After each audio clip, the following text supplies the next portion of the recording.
নমস্কার বন্ধুরা, আমাদের নতুন চ্যানেলে আমাদের সবাইকে স্বাগত জানাই। এটি আমাদের একটি নতুন খাবারের রেসিপি নতুন চ্যানেল।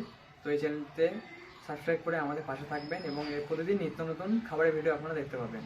তো আজকে আমার ঠাকুমা একটা নতুন রেসিপি রান্না করবে, তো সেটি আপনাদের দেখাচ্ছি। তো চলুন। আজকে সোয়াবিন দিয়ে সজনা দিয়ে আলু সিদ্ধ করে একটা নতুন রেসিপি।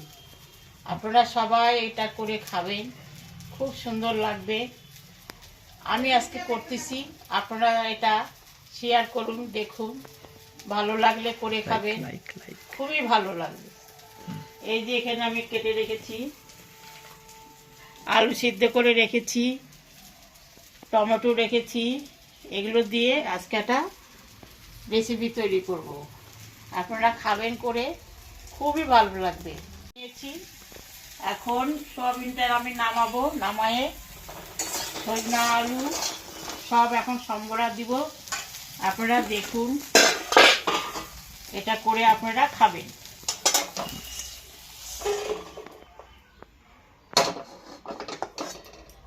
এই যে আমি এখন অল্প করে তেল দিচ্ছি,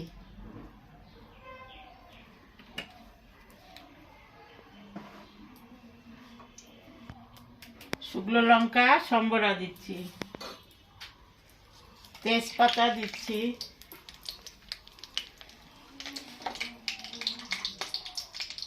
একটু জিরে দিলাম,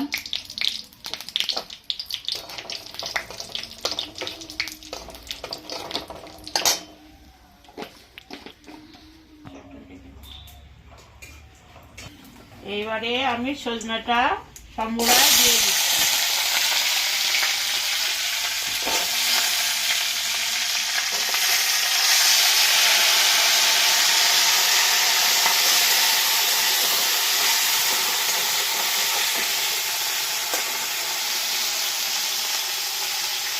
এবারে আলুটা দিচ্ছি,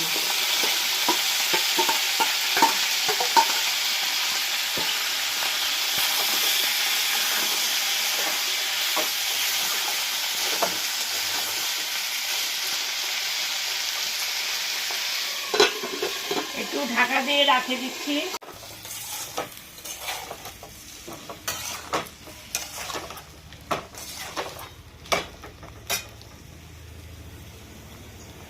এইবারে টমেটো গুলো দিয়ে দিবেন।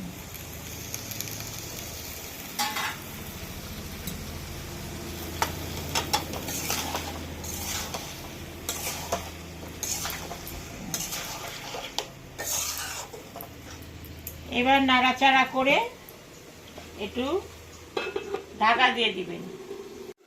এই যে আমি ঢাকনাটা তুলে ফেললাম। এবারে একটু নাড়াচাড়া করে জল দিয়ে দিবেন। যে যেটা খাবে, যে পরিমাণে, সেই পরিমাণে জল দিবেন।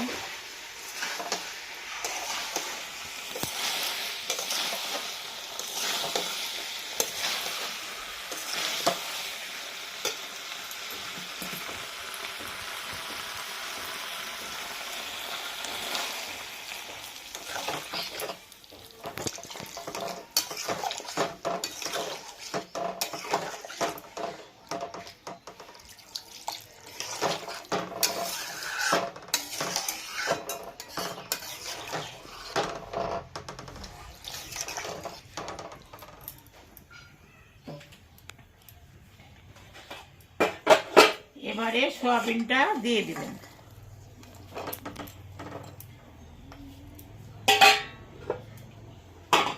এবারে ঢাকা দিয়ে দিবে, ফুটলে নামিয়ে নেবে। আলুটা তো সেদ্ধ করাই থাকবে, খালি সজনাটা সিদ্ধ হবে। এই 10 মিনিটের মতন ঢাকা দিয়ে রাখা দিবে, তাহলেই হয়ে যাবে।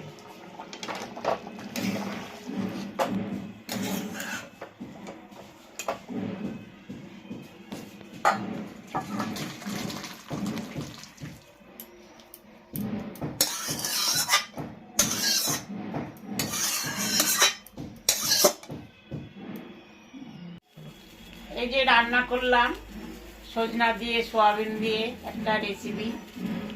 এইটা আপনারা বাড়িতে রান্না করে খেয়ে দেখবেন, আশা করি ভালো লাগবে।